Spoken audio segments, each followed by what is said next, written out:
Good morning, everyone. It's good to see everyone on this Lord's Day. If you have a Bible, turn to Colossians chapter 3. Colossians chapter 3, we'll pick up there in just a moment. But here at Lost River, we are nearing the end of a 6 or 7 part series that we're calling Making Room.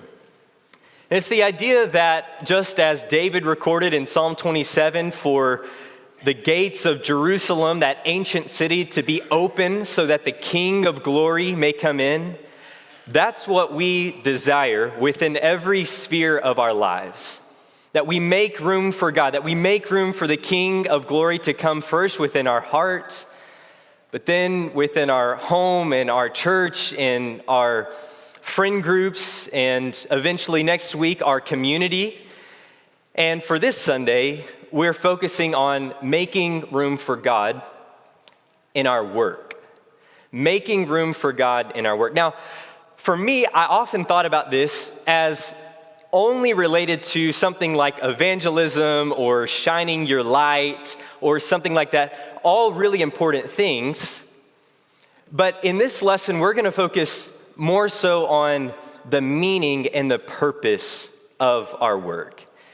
And what flows out from that is a spirit of evangelism. And what flows out from that are good workers who shine their lights in the workplace. But what we need to see is not just the what we should do, but the why behind what it is that we do. And so how do we make room for God in our work? He's not segregated to one aspect of our lives. He's not only present here in this building when we come together on the Lord's Day or on Wednesday, but the presence of God is with us daily throughout the week. And how do we find God? How do we become aware of God's presence and make room for Him, even within what sometimes seems like the menial daily task of work? Well, to begin, I want to ask you this question. What do people gain from all the work at which they toil under the sun? Now, as you might be familiar, that question comes from the book of Ecclesiastes. It's sort of an existential question that's raised by Solomon there. But how would you answer that question this morning? What do people gain from all this? What do people gain from all the work, all the effort, all of their career and job opportunities and where they spend the majority of their days? What do people gain from all this? Is it just retirement at the end?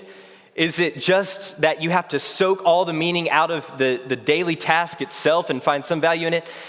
Well, I think there's 2 ways that people commonly answer it. And that is to say that through our work we gain everything, or that through our work we gain absolutely nothing. Some people say that through our work, that's where I find everything. I find meaning, identity, purpose, satisfaction. It's not just a source of income. It's not just a source of wealth, but my status and self-worth is attached to it. Or maybe it's attached to my spouse's work, right? Because my spouse is a doctor or an engineer, or my child, went through nursing school. Now I attach my self-worth and value and meaning out of the career that they have. And that makes me feel good about myself. Some people, that's how they approach work. That work, career, vocation is everything. And if that's your view, fine as far as it goes. The only thing is that when your job is everything, then nothing that you do will ever be enough. You will keep pouring into it all your time, all your effort, all your ability, and eventually you'll come to see that it didn't bring the satisfaction and self-worth that you were looking for, and so you'll either be driven to despair or you'll keep going and going and going, expecting that eventually you'll derive that meaning and self-worth that you're looking for through your career. But on the other hand, while that's one danger that we want to avoid, the other danger that I think is perhaps more common among a place like this is that we place no value and no meaning in our work. That work means nothing at all. Sure, it puts food on the table, but it's meaningless and often sometimes maybe even miserable. And if that's true, then your job will drive you into despair because you can't find any meaning and purpose in the thing that you spend most of your day doing. If there's no meaning and purpose in that, then it's just daily drudgery, the grind day by day to find no meaning in it. And what's interesting is that within this question that's raised at the beginning of Ecclesiastes, Solomon experienced both of these, right? He starts off trying to find meaning and purpose and self-worth in his work, and he accumulates wealth and status. He is looked at as the greatest of the kings of the earth. The glories of the world are pouring into his kingdom. The Queen of Sheba on the other side of the world comes to visit him. He is at the top of his game, the apex of his career, and yet what does he come to find? It's vanity. It's meaningless. He's driven to despair, saying, vanity, vanity, all is vanity. And I think this is where many people find themselves today, somewhere between these two. Nathan Hatch, the president, or perhaps the former president of Wake Forest University, recently said this, that a disproportionate number of young adults have been trying to cram into the fields of finance, consulting, corporate law, and specialized medicine because of the highest salaries and the aura of success that these professions now bring. Now, to be clear, nothing wrong with those professions, right? Specialized medicine, finance, consulting, all of those, very important, very meaningful jobs. But notice he sees a trend among students across America that what's happening is the reason they're pouring into these careers is not because they're meaningful, but because they see that there's high salaries and in a status, an aura of success that comes with it. And so that drives them into these fields. And what happens, he continues on, is that students are doing so with little reference to the larger questions of meaning and purpose. They know what they want to do, and they think they know why, that it'll bring money, that it'll bring wealth, that it'll bring the satisfaction I'm looking for, or it'll make me feel important. But they're really not asking the deeper questions of, no, what's the real meaning and purpose behind what you do? And so he continues on to say this, that they choose their professions not as an answer to the question, what job helps people flourish, but what job will help me flourish. And as a result, there's a high degree of frustration expressed over unfulfilling work. And so here's our problem. This is what we're facing in our daily lives, in our everyday work, that work either means everything or it means nothing. And if it means everything, it'll eventually mean nothing. And either way, it results in work often being unfulfilling. But this quote hints at the solution, right? That it's not just about the what you do, but the why behind it, the meaning behind it. And in short, I think the solution begins by asking this question. Making room for God in our work is about asking this: how does my everyday work find meaning in God? Not how does my everyday work make me feel important or have that aura of success, or how do I find any meaning in my work at all, as if it means nothing, but how does my everyday work, whatever your job is, whatever your career is, how does that find meaning within the realm of God and His presence with us? And to answer that, I want to look at Colossians chapter 3 that was read for us just a moment ago. And to briefly lay the context, Colossians is kind of divided in two main sections, as a lot of Paul's letters are. The first section is all about sort of the supremacy of Christ, that he is the cosmic king, the ruler of all, that he is, after his death, resurrection, and ascension, he is enthroned above the heavens, and how because of that, we have now entered into a relationship with him.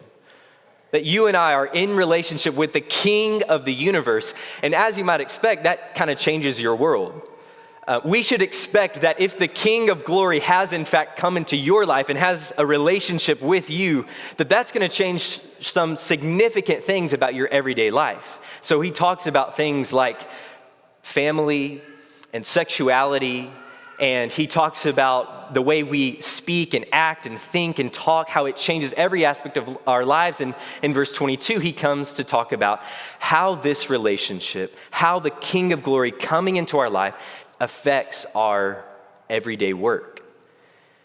And so he says in verse 22, bondservants, obey your earthly masters in everything. Kind of a rough start. Not the words that we love to hear, right? Anytime we come across a statement like this in the Bible, we kind of have this visceral reaction for a number of reasons and for some good reasons. One, we live in this individualistic culture where we are hyper obsessed with freedom. And so the idea that we would obey anyone or some master and to obey them in everything is just unthinkable to us. And to be sure, there is a caveat in here, right? Paul doesn't mean to obey your master in something that's going to violate your true master in heaven. But I think another reason why we have this visceral reaction is because of our nation's history with slavery, right? There's this tense, like, okay, what's going on here? What does this mean? What is he talking about? And I think that's a worthy conversation. But Tim Keller, he raises an excellent point here on this in his book called Every Good Endeavor, an excellent read.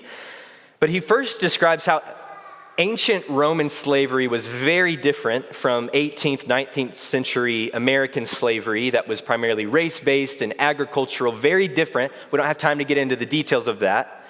It's a conversation for another time, but very, very different. And he goes on to show how the Bible consistently undermines slavery by giving dignity and value to every person as being made in the image of God, and by subjecting every person, master and slave alike, under the authority of God. And so all people are on equal footing, of equal status, of equal value and dignity and inherent beauty and goodness, that all people are equal. But then Tim Keller goes on to say this that I think is especially helpful for our purposes this morning.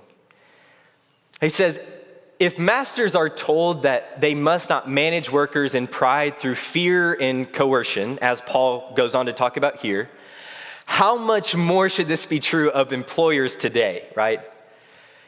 And especially for what we're thinking about this morning, if slaves are told that it is possible, right? Think about this. Paul says it is possible to find satisfaction and meaning in their work. How much more should this be true of employees today? And so he goes on to say this. Paul, he continues on in this letter after saying, bondservants, obey your masters. He says, don't do this by way of eye service or as people pleasers. And that can happen in two ways, right? First of all, that can happen through apathy, right? That can happen through apathy where we're kind of slacking off on the job and all of a sudden boss shows up and you get busy, right? You get to work. You act like everything is humming along, that you're involved and invested in the work that you're doing, but you're just doing it to please the boss, right? Just by way of eye service. You don't really care about your work. You're just kind of apathetic about it. But on the other hand, we can do it not out of apathy, but out of ambition. That we say, I want to rise to the top. And so when other people are looking, when other people are a part of the project that I'm working on, when boss overviews what I'm doing, I'm going to give it my all. That way he can see me and I can rise, climb up the ladder of success and feel the status that I'm looking to feel or the money that I'm looking to gain. And this is, I think, most people today, right? It's one of these two things. That either we become people pleasers, we do things out of eye service, either out of apathy or out of ambition. But Paul says, don't be like that. Don't work in that way. Instead, work with, he says, sincerity of heart. A work that's genuine, a work that is authentic, that's true. And he says, fearing the Lord, not fearing the master, not fearing whether or not he's going to fire you, not fearing whether or not he's going to give you the promotion that you're looking for, if other people are going to see the success that you're trying to mount, but fearing and respecting the Lord.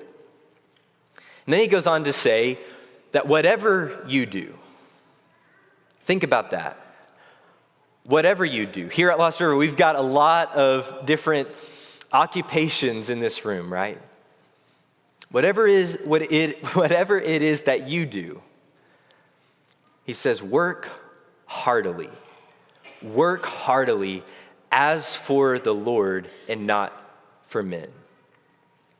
That word heartily, it is literally in the Greek, to nerd out for a moment, it's literally exsuke, out of the soul. Ex out of, suke the soul, out of the soul. Work out of your soul. This isn't just about effort. This isn't just about, I'm gonna work really hard and be a diligent worker. That's important, but it's out of the soul. It's about your care, your craft, and intentionality.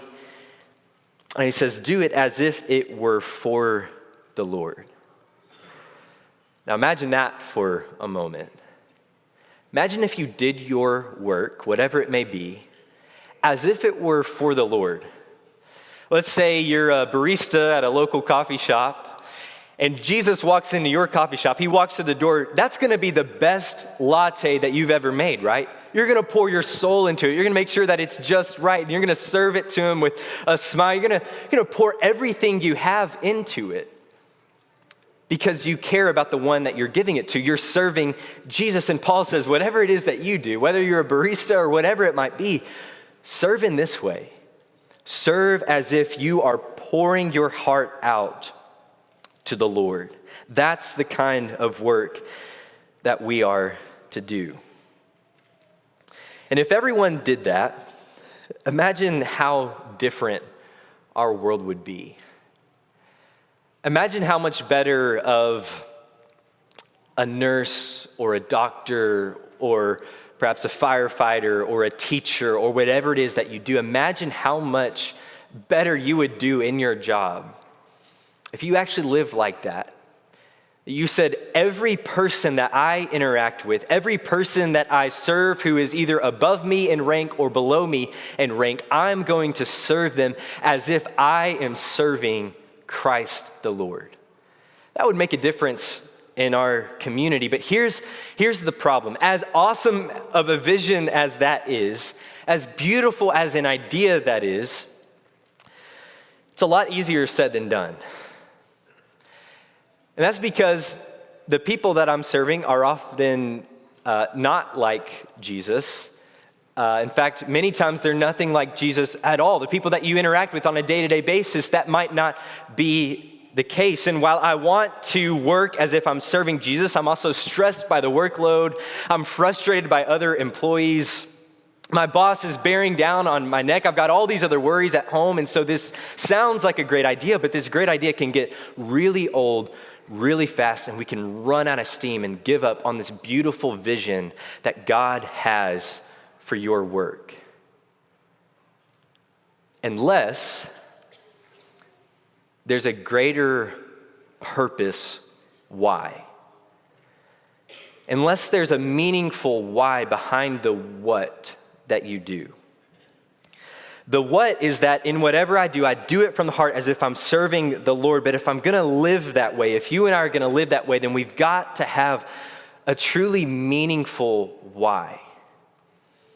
Something more than just putting food on the table or sense of personal achievement. It's got to be something more meaningful than that. And so Paul, he goes on to answer exactly that in verse 24.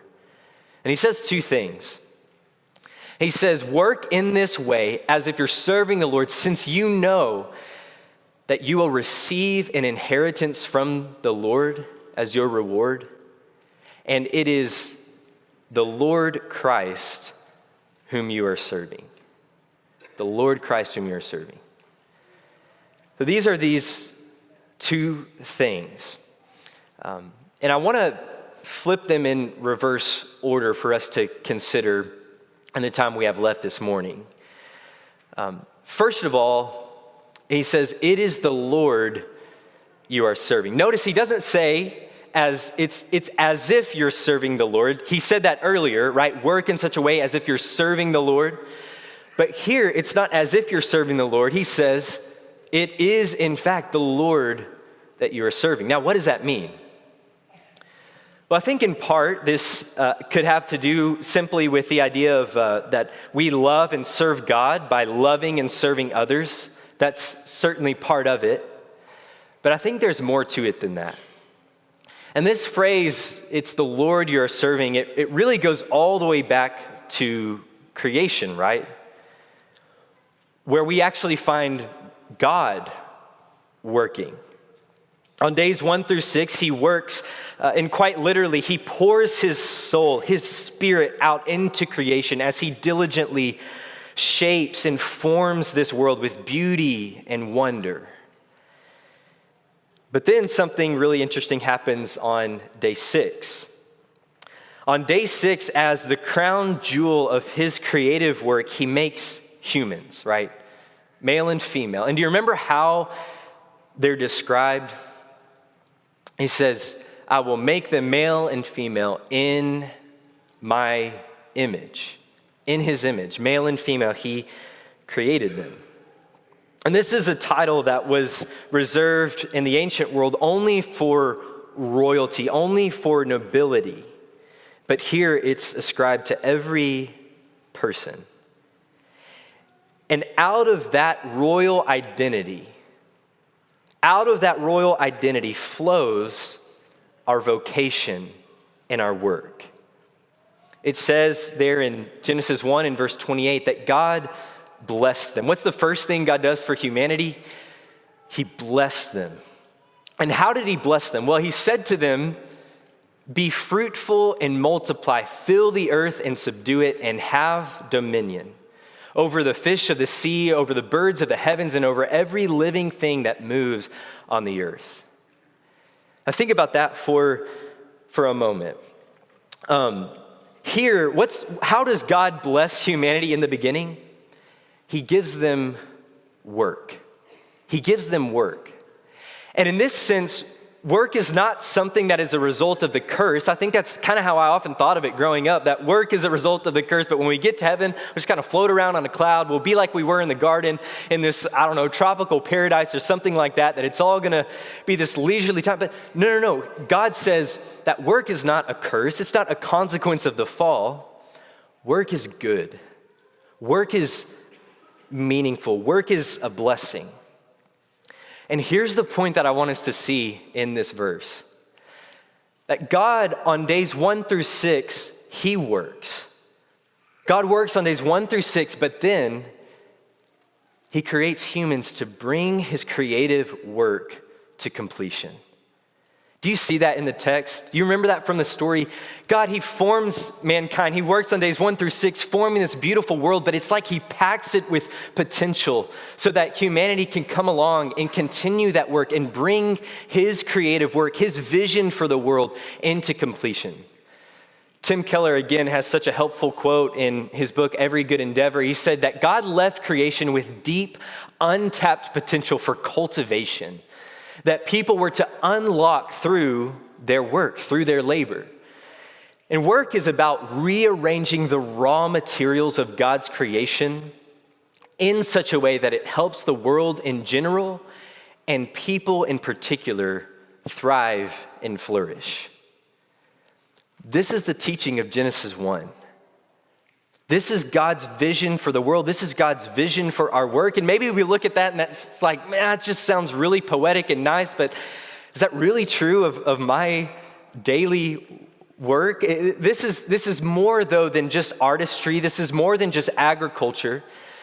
This is God setting up from the beginning a vision in which humanity would bring his creative work to completion. How? Well, by being fruitful, multiplying, filling the earth, subduing it, and having dominion over it.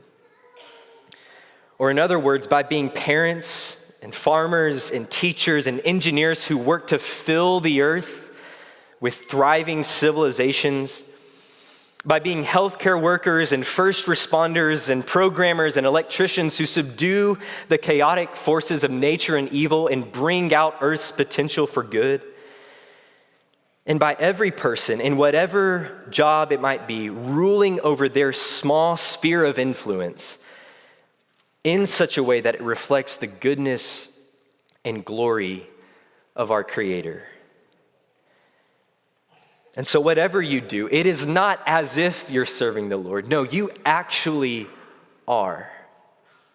You actually are serving the Lord. And as God's servant, your everyday work is about bringing God's vision for the world into reality. Bringing God's vision for the world into reality. But Paul says we not only do our work unto the Lord because we truly are his stewards over creation, fulfilling his plans and purposes in the world, but also because, number two, you will receive an inheritance. You'll receive an inheritance. Here on earth, there may not be any obvious reward for the work that you do. We've all experienced that, right? There may not be any obvious reward. And here on earth, we live in a fallen world that is marred by sin. But while we live in a fallen world, we still see that there's beauty and meaning and purpose in our work. And while work is not a consequence of the fall, all of our work has become deeply frustrated by the effects of the fall. But here, Paul promises that there is a reward to come. And I love how this reward is described in Revelation 21. There in Revelation 21, we find another garden, right? The Bible begins with a garden, but it ends with a garden. But it's not the sort of more simple agricultural garden that we read about in Genesis 2. By the end of the Bible story, we see that it's developed into this beautiful, vibrant civilization, that it's the New Jerusalem. It's a heavenly city that reflects the same qualities and characteristics of the Garden of Eden. And there in Revelation 21, in verse 23, it says this, that this city has no need for sun or moon to shine on it, for the glory of God gives it light, and its lamp is Jesus, the Lamb. And by its light, the nations will walk, and the kings of the earth will bring their glory into it. And what he means by glory there is not just like the kings are going to walk in and they're going to be like shining with brilliance or something like that. The idea is that all of the work, the accumulative work that builds up culture and society and innovation and that we see in the world around us, the kings of the earth are going to bring the glories of the kingdoms throughout time and history into it. They'll bring into it the glory and honor of all the nations throughout history. But here's the thing. It's not going to be flawed by sin. It's not going to be left undone and imperfect like all of our work so often is. He says nothing unclean will ever into it, will ever enter into it. It's going to be perfected. It's going to be made glorious. And so can you picture this scene of your inheritance? This is not the image of floating around on clouds or singing an eternal song around the throne, as beautiful and wondrous as those visions can sometimes be. Rather, it's a vision of a beautiful new creation where the glory of humanity is taken up and transfigured by the glory of God. And that's the vision for what our work here on earth can be. And if that sounds grand and maybe too terrific, maybe this analogy will kind of help us think about it as we draw to a close. The other night, I was over at Brian and Julia's house, and we were working on a puzzle together. And I didn't know I would be as into puzzles as I am, but it's like once I start solving something, I'm just like really intense about it. It's like the least time you'll hear me talk. I'm just so locked in and focused. But anyway, so we're going through this like 1,000+ piece puzzle with all these intricate little details. And at times it's going really well, right? We're humming along, all of it's coming together. And then in other times we experience the frustration, the toil, and if I can be dramatic, even the pain of this mundane task of putting this puzzle together and struggling to see how our little piece fit into this larger picture. But then finally, by the end, we finished and we could see the whole thing completed. And I think much like this vision of all the glories of the nation coming in and in the work that's done throughout human history brought to completion, I think in some real sense this puzzle was actually a perfect picture for that, because when we completed it, it was all these famous cities and historical landmarks and pieces of architecture spread across the table. And I think in a far greater sense, that's what our everyday work is like. Our everyday work, whatever it might be, is one small piece of God's universal puzzle. And at times I might feel frustrated. I might feel like my little corner, my sphere of influence isn't going really well, or like what I do doesn't really matter. And I can't see how my work fits into this larger picture of my life story or the story of human history in this great plan and vision that God is bringing about. But one day, God will bring our everyday work to completion, cleansed from the fall and redeemed in glory. And that's what people gain from all the work that they do under the sun. Or to put it another way, our everyday work finds meaning by working every day with God in mind. Our everyday work, whatever it might be for you, it finds meaning in God when we work every day with God in mind, knowing that it is truly the Lord that we are serving as his stewards of creation, who he's placed in this world to bring his vision for the world to completion and beauty and wonder and glory, no matter how small our task might be, how small our puzzle piece might be, and knowing that one day he will bring our work to completion and that glorious city of God that is our inheritance. Or in the words of Paul in 1 Corinthians 15, therefore, my beloved brothers, be steadfast, immovable, always abounding in the work of the Lord, knowing that in the Lord, your labor is not in vain. In the Lord, your labor is never in vain.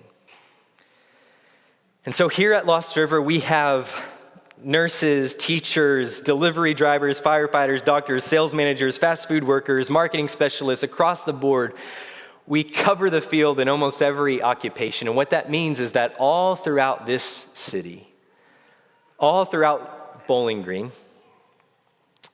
is spread image bearers, redeemed to do the work of the Lord, empowered by his Holy Spirit. And imagine if you and I worked every day with that intention in mind. That said, every day I'm going to do my everyday work as if it is for the Lord, pouring my heart, ex suke, pouring out my soul in my work, because I know it truly is the Lord that I'm serving. And I know that one day, even if I can't see it now, my work is one small piece of the puzzle of God's beautiful vision that he's bringing to completion. What if we worked every day with God in mind? That's how we make room for God in our work. Would you pray with me as we close?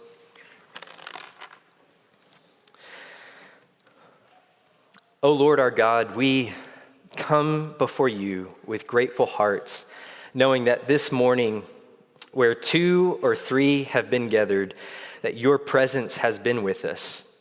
And we pray that we have opened our hearts for you, the King of glory, to come in and to fill our lives. And we ask that specifically this morning, you fill our lives in the everyday work that we do.